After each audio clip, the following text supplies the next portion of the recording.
নবীর আদর্শের আদব। দুই মুসলমান দেখা হবে, প্রথম দেখা হলেই মুসলমানের আদব কি? সালাম। আসসালামু আলাইকুম ওয়া রাহমাতুল্লাহ। জবাব দেনেওয়ালা কি বলবে? ওয়া আলাইকুমুস সালাম ওয়া রাহমাতুল্লাহি ওয়া বারাকাতুহু। আজকে কপাল বড় খারাপ, মুসলমানের মধ্যে সালাম বন্ধ হয়ে গেছে। আর মোবাইলের মাধ্যমে সালাম নাই, সব জায়গায় হ্যালো শুরু হয়ে গেছে। ঠিক নেই? একটা সুন্নাত জারি করেন, হ্যালো বন্ধ, সালাম শুরু হবে। যতক্ষণ পর্যন্ত সালামের জবাব চলবে না, ততক্ষণ পর্যন্ত মোবাইলে শুধু আপনি সালামু আলাইকুম বলতে থাকবেন টানা। 1-1.5 মিনিট পরে ফট করে খাইতে দিবে। আবার যখন দিবে সালামু আলাইকুম, ও খালি বলবে হ্যালো, সালামু আলাইকুম, হ্যালো, সালামু আলাইকুম। জীবনের শিক্ষা যদি একদিন দিতে পারেন, একটা সুন্নাত জিন্দা হবে, গলা কাটা 100 শহীদের সওয়াব পেয়ে যাবে। বেঈমানেরা কত অপকৌশলে আমরা সালামদারে বাদ দিছে, চিন্তা করছেন? সবাই হ্যালো, আমি হুজুরও হ্যালো, ইমামেও হ্যালো, সব হ্যালো, সালাম নেই। সালামের সুন্নাত চালু করব ইনশাআল্লাহ। মাকে সালাম দিব, জায়েজ নেই? বাবাকে, বোনকে, স্বাস্থ্য বোনরে বেশি, মামতো বোন ফুফাতো বোনরে বেশি, বেআই সাহেব বেআইনরে বেশি, বেশি টেশি নাই। যার সাথে দেখা হারাম তাকে সালাম দেওয়া নিষেধ, কারণ সালামে মোহাব্বত বাড়ে। তো মোহাব্বত হালাল জায়গায় বাড়ানো যাবে, হারাম জায়গায়। হায় হায় হায়। তো ভালো একটা নাম রাখবেন, আদব শিক্ষা দিবেন, পয়গম্বরের আদব আদর্শ শিক্ষা দিবেন। ডান হাতে পানি পান করবে বাচ্চা, মা যা শিখাবে ছোটবেলার থেকেই শিখে নিবে। অনেক কিছু আছে মা বাবায় করবে, সন্তান এমনিতেই শিখবে, শিখার লাগবে না। মা বাবা নামাজি হলে সন্তান নামাজি হবে, মাকে বলতে হবে না নামাজ পড়। মা যখন নামাজের মুসাল্লায় দাঁড়াবে, বাচ্চাও দাঁড়ায় যাবে। ওয়াল্লাযীনা জাহাদু ফীনা লানাহদিয়ান্নাহুম সুবুলানা। যারা আল্লাহ পাওয়ার জন্য চূড়ান্তভাবে প্রাণপণে চেষ্টা করে, আল্লাহ অনেক রাস্তা তার জন্য খুলে দেয়। কয় চেষ্টা করি। ও আব্বা জানেরা, এইভাবে সন্তানের জন্য চেষ্টা করছেননি? করেন নাই? যতদিন পর্যন্ত লাইন ছাড়া চেষ্টা করবেন, কিয়ামত পর্যন্ত চেষ্টার ফলাফল আসবে না। একজনের হুজুরের কাছে গিয়া দোয়া চায়, হুজুর একটা ছেলে যদি পাইতাম। কত বাবায় ছেলে মেয়ে নিয়ে কত চুমু খায়, আনন্দ করে। হুজুর কয় দোয়া করে দিলাম পাইবা। কয় দিন লেট করতে হবে? কয় 1 বছর। 1 বছর হয়ে গেল, সন্তান পায় না, দৌড়ায় গেল হুজুর, এমন কি দোয়া করলেন সন্তান পেলাম না? কয় আমার দোয়া তো কবুল না হইয়া পারে না। বিয়া করেছো? কয় না, এখনো তো বিবাহই করি নাই। সারা দুনিয়ার আলেমরা হুজুরেরাও যদি দোয়া করে, তুমি যদি বিবাহ না করো সন্তান আসবে না। বিয়ে করতে হবে না? এবার ভালো সন্তান চাইলে বিয়েটা ভালো হইতে হইব, যৌতুক ছাড়া। ঠিক না? আরে ভাই, তুমি ভালো দাম্পত্য জীবন চাও, সংসার চাও, তাহলে ভালো মেয়ে আনবা, ভালো সিস্টেমে। রাস্তায় পাইছো ধৈর্য দৌড়, যে এক জায়গায় রেলের ট্রেনের তলে হইয়া পড়ি। হ্যাঁ, ভালো মেয়েকে আনবা ভালো সিস্টেমে, আর ভালো সিস্টেমের মাঝে একজন ভালো বুজুর্গের দোয়া নিয়ে শুরু করবা, তাহলে বরকত হবে। আর হালাল কামাই থেকে মহরটা দিয়ে দিবা। জীবনে পারবা না, এটা একটা বাইন্দে থুইলা 10,13,006 টাকা, এর বাহাদুরি করার দরকার নেই। তুমি যা নগদ দিতে পারবা দিয়ে দাও। 1 লাখ 2 লাখ যা পারি না পারি মোহরে ফাতিমি অল্প স্বল্প দিয়ে দিই। বিশাল এক বাইন্দে থয় কিছু চালাক আছে কয় মাপ লইয়া লইছে। এই সমাজে মাপ নাই, হুদা। তাহলে মামলা হলে আবার দিতে হয় কেন? সারাসারি হলে আবার এই টাকা দিতে হয় কেন? মাপ হইলে ভালো সিস্টেমে স্ত্রীকে আনো, আল্লাহ ওয়ালাদের দোয়ার মাধ্যমে। এটা বরকত বেশি। তোমার জীবনের এটাই শেষ না দরবার সারবার।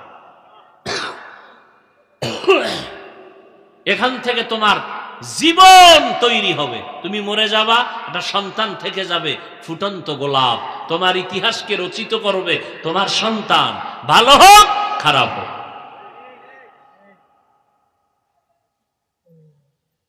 কত কথা এই বিষয়। বাচ্চারে সামনে রেখে মা বাপ ধুম খিলে ঝগড়া গালাগালি, তো বাচ্চা কি শিখবে? এগুলোই শিখবে। বউরে বলায় চুমকি, এ ধর্মে আসো, তো চুমকিও ওরে নাম ধরে ডাকে। এই বাচ্চাও কয়েকদিন পর নাম ধরে ডাকছে, শুরু করছে। বাবার নাম হৃদয়, হৃদয় দিকে চুমকিরে ডাকতেছে দিকে, এনার আব্বুও কয় না। সর্বনাশ, কি কপাল লইয়া আইলা, সর্বনাশ করে দিল। এখন এই বাচ্চারে আব্বু আম্মু ডাক শিখায় নাই, মোবাইল দিয়ে তো আরো গজব করে লাইছে। একটা বাংলা ভাষাই বুঝে না, ওরা আব্বু কেমনি শিখাম, বাংলা ভাষাই বুঝে না। ইন্টারন্যাশনাল হয়ে গেছে বাচ্চা থাকতেই মোবাইল দেখা। এবার আব্বা কেমনি শিখাবা? বাচ্চারে মাঝখানে লয়ে ডেলি 1 ঘন্টা রিহার্সাল দিবা। স্ত্রী তুমি বউরে স্বামীরে কবা আব্বু, স্বামী তোমারে কইবে আম্মু। এছাড়ার পথ কি? আল্লাহ হেদায়াত দান করুন। এই ঝামেলা আছে না নাই? আল্লাহ সবাইকে হেদায়াত দান করুন। হ্যাঁ, আদব শিক্ষা দাও। এরপরে বয়স, প্রাপ্ত বয়স যখন হবে, আল্লাহ রসুল কয়, এই মা বাবা সন্তানকে ছেলে হলে ভালো মেয়ে এনে দাও, মেয়ে হলে ভালো পাত্রস্থ করে দাও। ভালো সন্তান, এই দুনিয়াতে ভালোর মূল পুঁজি 2টা। এই যুবক, ভালো একটা লোক ভালো, তার পুঁজি কয়টা? সুস্থতা আর সঠিক সুস্থ চরিত্র। সুস্থ স্বাস্থ্য, সুস্থ চরিত্র। তুমি একটা অসুস্থ কার্টুন মার্কা ফোলার দ্বারা মাইয়া দিয়া এটার কয়দিন রাখবা? ছেলে মোবাইল চালাইতে চালাইতে, কার্টুন দেখতে দেখতে নিজে কার্টুন হয়ে গেছে, আছে না নেই? এর কাছে দেবা কেন? সুস্থ সবল একটা যুবকের কাছে দিবা। তাহলে এটার আগে মেডিকেল করাই আনতে হইব, এটা সুস্থ না অসুস্থ। আর হলো কি, সুস্থতার জন্য আর একটা কি বললাম, গেছে ভুলে গেছে, চরিত্র। এটারে মাফার বা ধরার কোন মিটার আসেনি? চরিত্র কেমন? যতটুকু সম্ভব একটা সৎ চরিত্র যুবক, সৎ চরিত্রবান একটা মেয়ে যদি জীবন শুরু করে, ওই বাগানে ফুটন্ত গোলাপের ফুল ফুটবে, দুনিয়াই হবে জান্নাতের বাগান। যারা বিয়ে করো নাই যুবকেরা, এই কথার 2টা মনে রেখো। চরিত্র যার নাই, ওর জিন্দেগি বরবাদ।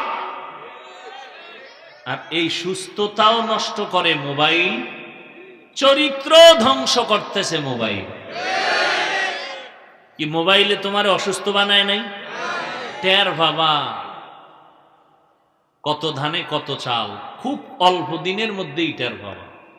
সময় থাকতে দেখবা চোখের পাওয়ার নেই, কানের পার্স নষ্ট, কিডনি ড্যামেজ হয়ে যাইতেছে, হার্ট দুর্বল, মাথা ব্যথা, বুকে ব্যথা, স্ট্রোকের রোগী বাড়তেছে। ভালো মানুষ, রোগ নাই, হঠাৎ নাই, অসুস্থ, স্ট্রোক করেছে। এই মোবাইল স্ক্রিনের দিকে তাকা, তাও কোন সময়?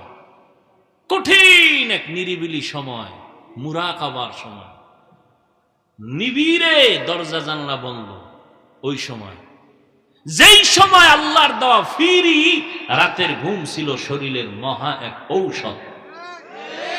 সমস্ত চিকিৎসা বিজ্ঞানীর একমত, রাতের ঘুম শরীরের মহা ঔষধ।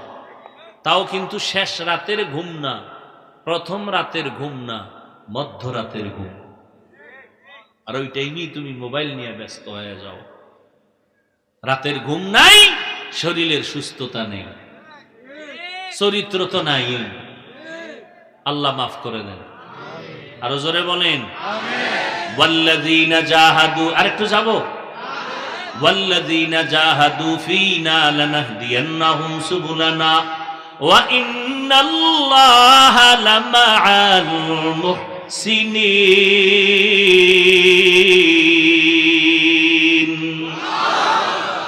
আল্লাহ পাওয়ার জন্য চেষ্টা করি, পাই না কেন?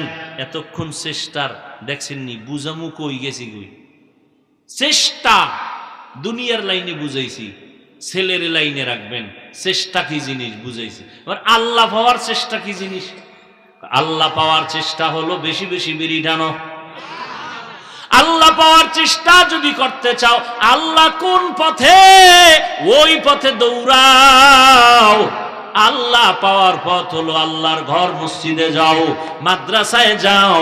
যারা আল্লাহর কোরআন সিনায় নিয়ে দৌড়ায় তাদের পেছনে লাইন লাগাও, তাদের সাথে যোগাযোগ রাখো, তাদের নেক নজর লাগবে, তোমার হৃদয়টা শীতল হয়ে যাবে, চরিত্র ভালোর দিকে আগায় যাবে। সৎসঙ্গে স্বর্গবাস। কও সোহবতে সালে তোরা সালে কুনাত, সোহবতে তলে তোরা তলে কুনাত জামানা, সোহবতে বা আউলিয়া বেহতেরা সদ সালাত বেরিয়া। এরে আল্লাহর বান্দা, ভালো করে বুঝো, যেখানে বৃষ্টির পানি টপ টপ টপ টপ কইরা পড়ে, ওই জায়গাটা রাগ থাকলে এক সময় দুর্বল হয়ে যায়, পাথরের উপরে পড়ে পাথর গর্ত হয়ে যায়। ও আল্লাহর বান্দারা, ভালো করে বুঝো, যেই জায়গায় বরফ থাকে ওই জায়গাটা ঠান্ডা হবে, গরম হবে না। যেখানে আগুন থাকবে ওই জায়গাটা গরম হবে। ও আল্লাহর বান্দারা, যেই মানুষটা আল্লাহর ঘরের দিকে যাবে, মসজিদে দৌড়াবে, আল্লাহর খাস বান্দাদের সাথে লাইন লাগাবে, ওই বান্দা একদিন দেখবা রিকশার ড্রাইভার, কিন্তু তার কলিজার সাথে মাওলার মোহাব্বত অনেক বেড়ে যাবে। ওই বান্দা দেখবা গার্মেন্টসের শ্রমিকের কাজ করে, কিন্তু কলিজার ভিতর আমার মালিকের মোহাব্বতের নূর। ওই বান্দা হাঁটতে চলতে দেখবা রিকশা চালক, গরিব মানুষ, কিন্তু তার চেহারা দিয়ে তাকাইলে কেমন যেন এক আকর্ষণ। গুনাহ করতে মনে চায় না, তারে দেখলে মনে হয় আগে সালামটা দিয়ে দেই। কারণটা কি? ও আল্লাহর বান্দারা, ওই বান্দা আল্লাহ ওয়ালা যারা দুনিয়াতে কোরআন ওয়ালা, এদের সাথে সম্পর্ক রাখার কারণে এদের সিনার ভিতরে আমার মাওলার মোহাব্বত জমা হয়ে গেছে। ওই বান্দা তখন আমার মাওলার মোহাব্বত, আমার মাওলাকে পাওয়ার জন্য পাগল পারা হয়ে দৌড়ায়।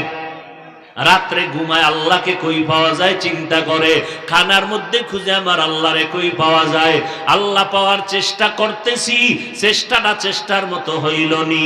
আল্লাহর মোহাব্বত অন্তরে জমা করিয়া ওই বান্দা খায় তোমার আমার মতো, ঘুমায় তোমার আমার মতো, বাজারে যায়, কিন্তু তোমার আমার চিন্তা আর ওই বান্দার চিন্তা কখনো এক হতে পারে না।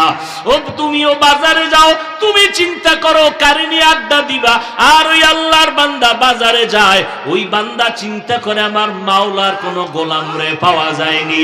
ওই বান্দা ঘুমাইতে যায়, ওই ঘুমের বিছনায় বই আমার মাওলার মোরাকাবা করতে থাকে। ও মাওলা, তোমাকে খুঁজতে খুঁজতে খুঁজতে খুঁজতে পাগল হয়ে গেলাম, এখনো বুঝি তোমাকে পাইলাম না রে আল্লাহ, কই তোমাকে পাবো? ওই বান্দা আমার মাওলার মোহাব্বতের তালাশে পাগল পারা হইতে হইতে এমন একটা সময় আমার মাওলা তারে মোহাব্বতের দরজা দিয়া টান দেয়। ওই বান্দা চোখ বন্ধ করলে দেখে আমার মাওলার কুদরতের ঘেরান পাওয়া যায়।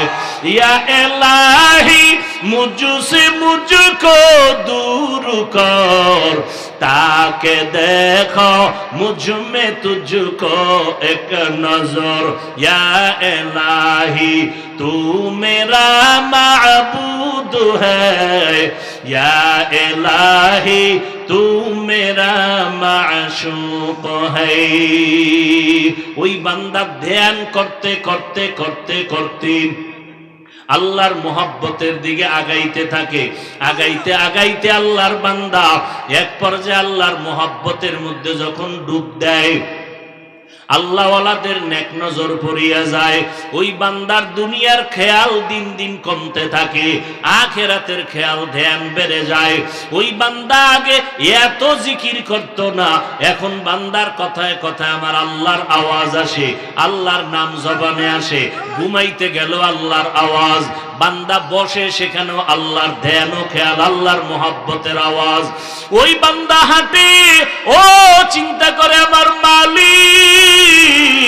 ওই বান্দা আমার মাওলার মোহাব্বতের জালে যখন আটকাইয়া যায়, ওই বান্দা তখন ছেলের মায়া অন্তর থেকে কমায়া দেয়, অন্তরে ছেলের মায়া কমে যায়, মেয়ের মায়া কমে যায়। ওই বান্দা তখন এমন আমার মাওলার আশিক হয়ে যায়, বান্দা আমার আল্লাহর মোহাব্বতে জীবন দেওয়ার জন্য প্রস্তুত হয়ে যায়। আল্লাহর বান্দা জীবনটা দিয়া আল্লাহর রাস্তায় চলিয়া যাইতে চায়।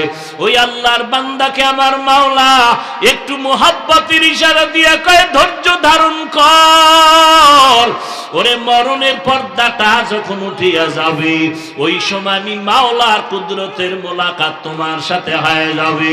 এরে নবীর আশিক উম্মতের দল, এর নাম হলো তাআল্লুক মা আল্লাহ, আল্লাহর সাথে গভীর এক সম্পর্ক।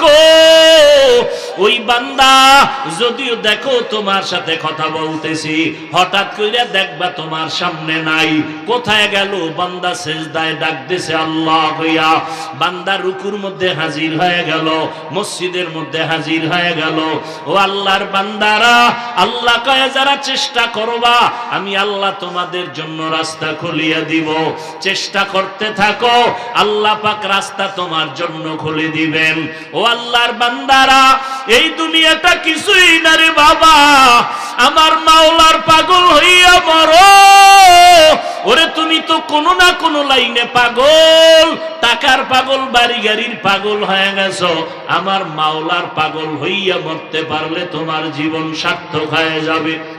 আল্লাহর মোহাব্বত অন্তরে জমা করতে যদি চাও, আল্লাহওয়ালাদের সম্পর্কে দৌড়াও, আল্লাহওয়ালাদের মোহাব্বতের নজরে দৌড়াও। আল্লাহওয়ালাদের নেক নজর যখন সিনার মধ্যে লেগে যাবে, আল্লাহর রহমতের বাড়ি ধারায় জোশ এসে যাবে। আমার আল্লাহ তার কলবটাকে আল্লাহর মোহাব্বত দ্বারা ভরপুর করিয়া দিবেন। তখন বান্দা আমার মাওলার সাথে দিদারের জন্য পাগল হয়ে যাবে। ওই বান্দা তখন দুনিয়ার কিছুই মজা লাগবে না, ওই বান্দা শুধুই পাগলের মতো হয়ে যাবে। আমার মাওলার সাথে দেখা আমার কোন সময় হবে? আমার মাওলার আমি কোথায় গেলে দেখবো? যেই মাওলা এত সুন্দর চেহারা বানাইছেন, ওই মাওলায় না জানি কত সুন্দর। যেই আল্লাহ এত সুন্দর কণ্ঠ দান করেছেন, সে আল্লাহ না জানি আরো কত সুন্দর। ওই আল্লাহর মোহাব্বত একবার অন্তরে যদি ঢুকিয়া যায়, টাকার মায়ায় ফালাইয়াও তোমাকে গুনাহ করাইতে পারবে না। আজকে এত বয়ানের পরেও কেন তোমার আল্লাহর মোহাব্বত আসে না, কান্না আসে না, মোনাজাতে চোখে পানি আসে না, গুনার থেকে মন ফিরে না? একমাত্র কারণ আমার মাওলার মোহাব্বত তোমার অন্তরে নাই। ওরে আল্লাহওয়ালাদের পেছনে যাও, হাতে হাতটা লাগাইয়া দোয়া দাও। একবার যদি খাঁটি আল্লাহওয়ালাদের নেক নজর লাগাইতে পারো, দুনিয়াও তোমার বরবাদ হবে না, আখিরাতও বরবাদ হবে না। ও বান্দা, তখন দেখবা নামাজে কত মজা, মাওলার জিকিরে যে কি মজা, কোরআন তেলাওয়াতে যে কত মজা, মাওলারে সিজদা দিতে পারলে যে কত মজা, গুনাহের প্রতি তখন কোনো আকর্ষণ থাকবে না। আল্লাহর মোহাব্বত তৈরি করার জন্য রেডি হয়ে যাও, ওলামায়ে আহলে হকদের পেছনে দৌড়াও, যাদের বয়ানে দিল নরম হবে, চোখে পানি আসবে, ওদের পিছনে যাও, পিছনে ঘুরা ঘুরা আমার মাওলার মোহাব্বতের ঠিকানা নাও, অন্তরে আমার মাওলাকে জায়গা দাও। কয়দিন আর ছেলের পিছনে ঘুরবা, কম তো ঘুরলা না, স্ত্রীর পেছনে কম তো সময় দিলা না, টাকার পেছনে কম সময় দিলা না, দোকানের পিছনে কম সময় দিলা না, দুনিয়ার পেছনে তো কম সময় দিলা না। এখন থেকে তৈরি হইয়া যাও, কোন দিন যেন আমার মাওলায় তোমারে ডাক দিয়া ফালায়। ওরে আজরাইলের যদি আল্লাহ বলে ধর, আজরাইল যদি তোমার পিছে সেই ধরিয়া ফালায়, ওরে বাবা এক সেকেন্ড তার সময় তোমাকে দিবে না। আর যদি ওই সময় তুমি গুনাহ অবস্থায় ধরা পড়িয়াই যাও,